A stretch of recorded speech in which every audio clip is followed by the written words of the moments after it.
តម្រុយឆ្នោតយួននៅថ្ងៃនេះផងដែរ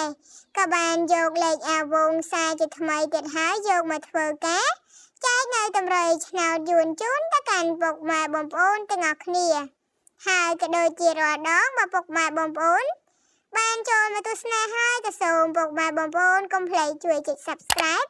ហើយនឹងដាក់នៅសញ្ញារូបកណ្ដឹងម្នាក់មួយផងតម្រុយឆ្នោតអាវងយើងខ្ញុំនឹងធ្វើការមកជួបពុកម៉ែបងប្អូនជារៀងរាល់ថ្ងៃហើយចែកនៅតម្រុយឆ្នោតលេខដែលសិតសឹងតែជាលេខច្បាស់អាវងចែកលេខឆ្នោត85អា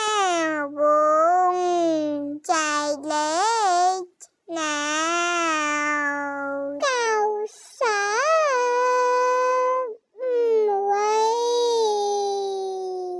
អាវងចែកលេ